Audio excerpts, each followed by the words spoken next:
This video will be part of the Artist Appreciation Series.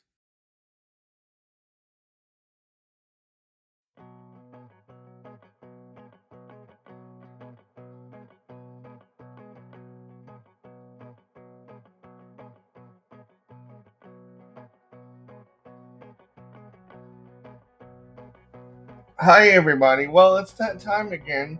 Time to discuss the 2025 Rock and Roll Hall of Fame nominees. This year I was quite pleased to learn that Carol Kay, one of my favorite bass players of all time, got in under the Influencer Award. And as usual, the Rock Hall saw fit to put in rap artists, as they do every year, even though rap is not rock and roll. And those that made it in the rap genre, which was a mistake, were Salt and Pepper, and Outkast. And I'm going to be complaining about this in all future videos until the Hall of Fame wakes up and realizes that they've made a huge mistake. But as far as rock and roll, as far as the other nominees go, we've got Chubby Checker, which,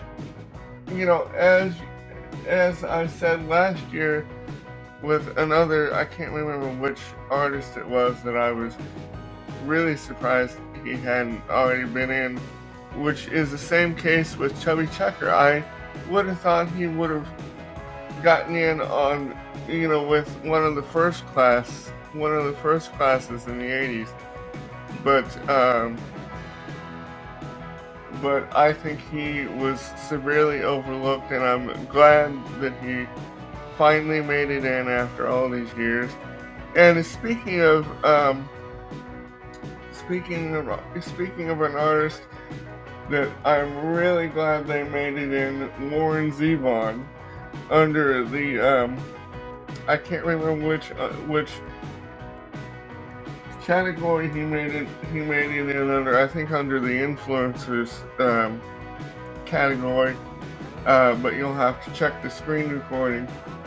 But I actually belong to a Facebook page called Induct Warren Zevon into the Rock and Roll Hall of Fame. That it was a campaign to kind of get him nominated. So I'm really glad for their sake and Warren's that he finally made it in. It is well deserved because he was a fantastic artist, and I'm really hoping I'm really hoping somebody like Billy Bob Thornton inducts him in, or somebody that he worked with, like Billy Bob or Jackson Browne, because I know they were quite close. But I'm really happy for Warren's family that he finally made it in. And another band that I'm really happy that they finally made it in is Bad Company. I am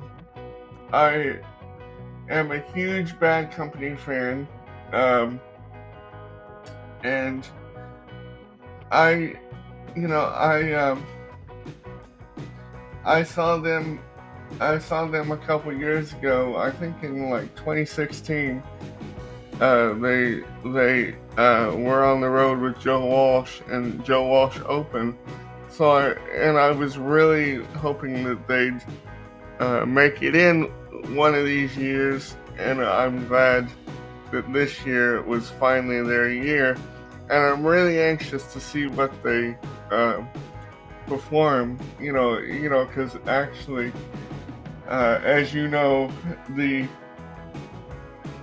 artists that make it in usually perform a couple songs, and I'm really hoping, although um, they the artists usually perform a couple of their hits, but I'm really hoping that they do Silver, Blue, and Gold, which is one of my all-time favorite Bad Coast songs. And I'm really, um, I'm really happy um, that um, that um, Joe Cocker made it in, which is another case of, I'm surprised that he didn't make it in years ago, and I'm really interested to see who inducts him and who pays tribute to him, song-wise, what they do to pay tribute to him. And Lenny Waronker, who is a record executive, made it in. I think he was the one that won the Ahmet Ertegun Award, if I'm not mistaken. You'll have to check the screen recording. And I am also happy for Soundgarden and the White Stripes because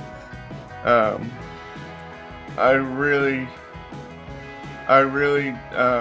like Black Hole Sun. I think that's a Soundgarden song.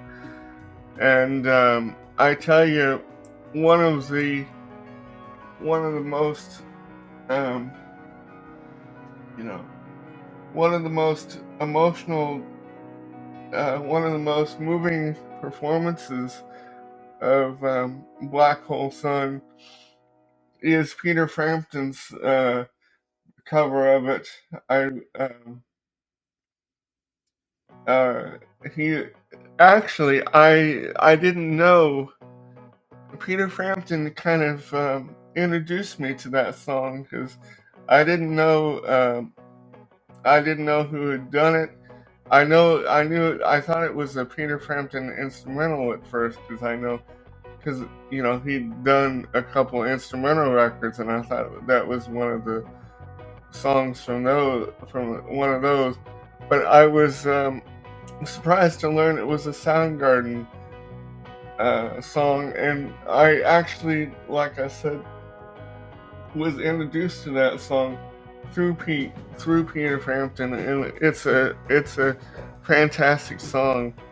And I actually, I think, put the original on my Spotify list, so I'm kind of hoping that Peter Frampton plays or inducts Soundgarden into the Rock and Roll Hall of Fame.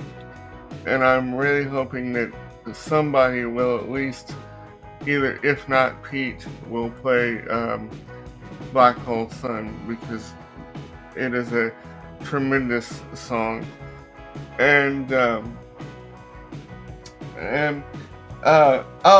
Cyndi Lauper also made it in too, which I'm really surprised, which I'm really happy for her. And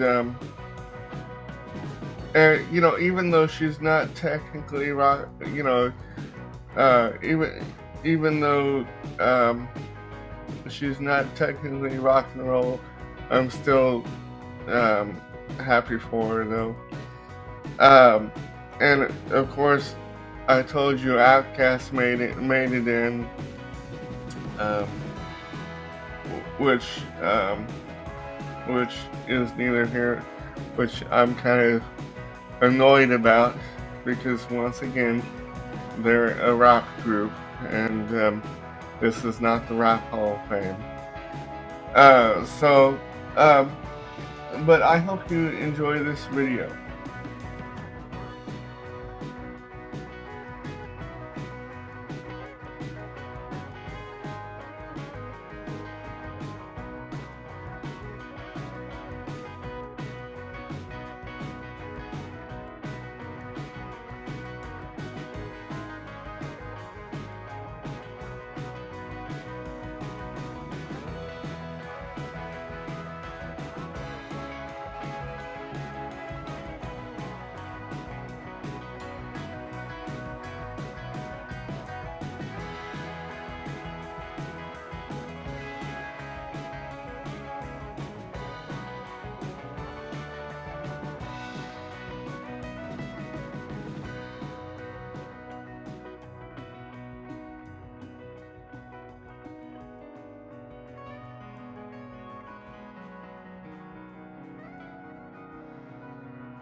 Shot and produced by Adam Bauer.